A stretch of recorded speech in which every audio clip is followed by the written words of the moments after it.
All right, what's happening, fam? L.A.R. movement still moving. The prenup double standard.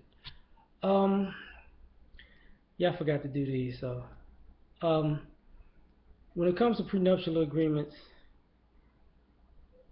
women say they shouldn't sign them because it's a love and um, and you planning for divorce. But on the flip side, when a woman is the one who has the most to lose, it's just smart. And nobody earned everything you work for. Well, I find that ironic because a lot of things that go on nowadays are double standards. But the thing about double standards is this: if the standards change from one person to the next, then you should probably fight fire with fire. Because if they're gonna fight for both sides, they just get in it to get whatever they want. So I'm saying it to say this. The reason I'm bringing this up is because a singer got married that was on one of these reality shows, and they put it on a radio show that the mother was mad because she felt the husband should sign a prenup. Now, stated this before, women are the ones who want to push to get married. Women are the ones who are the majority filing for divorce. Women are the ones who saying, they won't sign prenuptial agreements. Women are the ones who saying women are smart for enforcing prenuptial agreements if they have more to lose. So at this particular time, I feel like men, we shouldn't be pushing for marriage. So as men, we should be pushing for divorce. I feel as men, when a woman makes more money than us, we should, say it's about love, and don't make this like a way you're trying to leave this relationship because it's gonna kill the trust. And if we got more to gain, we should say, hey, it's just smart. You should just fight fire with fire. You know, that's the way it needs to be. There are other double standards that are alluding to this that I'm about to get into. As in, I think the president just signed the Equal Work, Equal Pay Act. Women say they should make just as much money as a man for doing the same job. Never said anything was wrong with that. So, man, it's time to get some maternity leave, paternity leave. You feel me? We can. Hey, we want to take time off too because we got to care for our wives and women, and we need to be at home to make sure our children are safe when they're new into this world, right? We need a little paternity leave.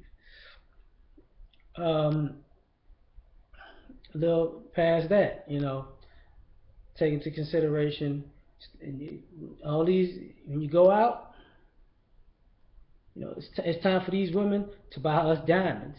No, yeah, I can't. No, no, no. If you gonna get 2 carats, 3 carats platinum, I need you to get me 2 carats, 3 carats platinum.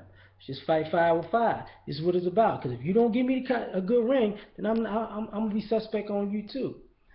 Um, and why I bring this into play is because of tradition. The double standard in this tradition is, you know, people forget that isn't the bride's family supposed to pay for the wedding? Isn't that part of tradition too? You know, just a thought. And a lot of these marriages go down the tubes because the groom and bride spend too much money on a wedding, and if a groom said, let's just get hitched somewhere cheap, and the bride's like, no, I want this big extravaganza, and it costs them too much, and then they get mad because money's tight after they got married, and then money problems become an arguing point, and then the sex problems become because money's a problem, and you got attitude, and then I just want out, it's over.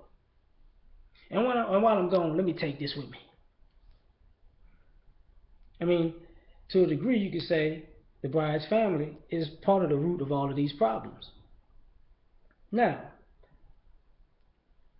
so ultimately, maybe just maybe, because I did a video recently, which should men get out of divorce? Maybe just maybe, prenuptial agreements should be standard American marriage material. Simple and plain. You know, then it'll get everybody's individual situation feelings out of the mix. Just like I feel like quote unquote DNA testing should just go on for every kid. Then it's not, you don't take it so personal, because ultimately with marriage being and divorce basically being a 50-50 equation, you're foolish not to protect your assets, especially the assets that you worked for before you met a person. Break it to you down like this before I go. You have a kid. You take care of your kid for a certain amount of time. And after that, they're on their own. You meet a person, they're an adult. They already have the capacity to take care of themselves. But because they met you, you owe them for some indiscriminate amount of time because you decided that they were the one you wanted to be with.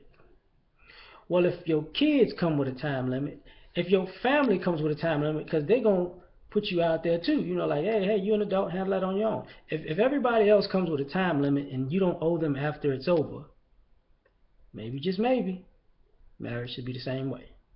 That's all I'm saying.